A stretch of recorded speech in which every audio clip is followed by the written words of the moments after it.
43 million people now in line to have a chunk, at least, of their student loan debt erased, and as many as 20 million people could clear all of their student debt. Those are the figures from the White House following an executive action yesterday by President Biden. The president acknowledged it's not a perfect solution, but he calls it a responsible plan to address a broken system.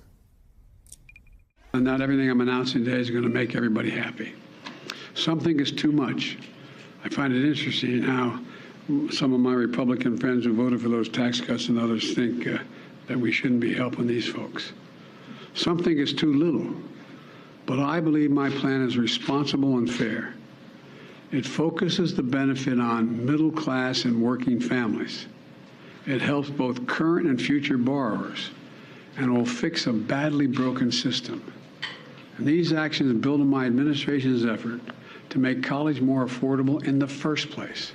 Here are the details. Borrowers who earn less than $125,000 a year or $250,000 for a couple who filed taxes jointly can get relief of up to $10,000. Pell Grant recipients who make up the majority of student loan borrowers will be eligible for up to $20,000. The administration also extending the pause on federal student loan payments through the end of the year. And the president yesterday announced a new repayment plan that would cap monthly payments for undergraduate loans at 5% of discretionary income. That is half of the rate under most existing plans.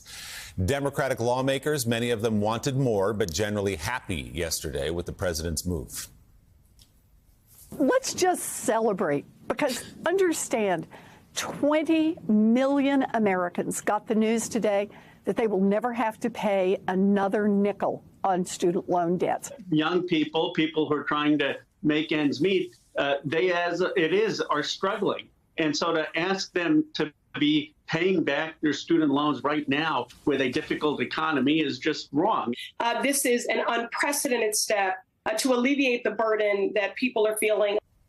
Let's bring in Director of Polling at the Institute of Politics at Harvard University, John Della Volpe. He's an MSNBC political contributor, senior political correspondent for the Washington Examiner, David Drucker, and here at the table with us in New York, NBC News correspondent Morgan Radford. Good morning to you all. Morgan, we want to kind of bring this down to reality, to street level, and see how this might impact people who are just burdened and saddled with this debt. Yeah, I mean, you've seen the big numbers, but the question is, who does this ultimately affect on the ground every single day? I mean, first off, just to sort of set the stage, the vast majority of student debt holders, around 74% of them, owe less than $40,000. So more than half of all borrowers owe less than $20,000. So in a nutshell, there are basically three categories of people who will be most affected by this. One, you have younger people who are just now starting off to pay those first loans. Number two, people who have lower credit scores. And three, blacks and Latinos, who will end up having a higher share of their debt eliminated when compared to their white counterparts. And that's ultimately because if you look at that data, it shows that students of color tend to do two things. They take out smaller loans and they owe more money after graduation. So if you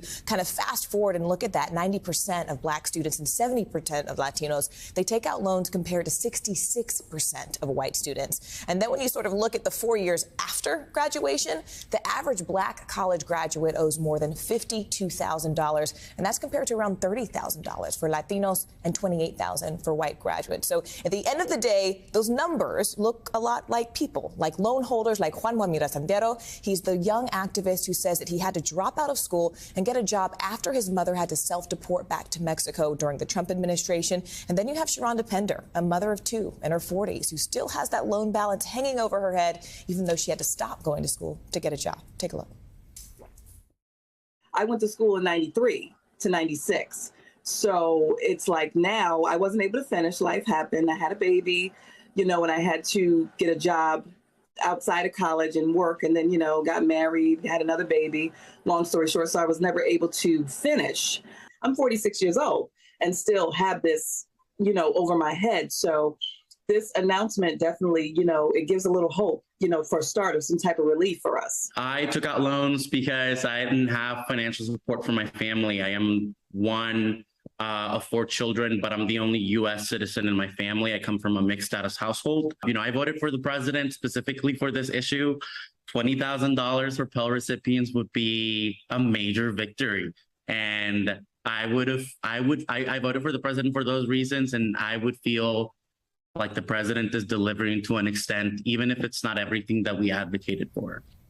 So you just heard Sarmiento say that this was a politically motivating factor. The big picture is that while every student loan holder that we spoke to was happy about this decision, many said they do hope that this is just the first step, because even though this is likely to eliminate student debt for around 14.6 million people, there's still around 30 million who owe more than that threshold, with new students taking on debt every single semester. That's some great context on this and some real-world examples. And John Della Volpe, you look closely on all issues at Generation Z and millennials, how they're feeling.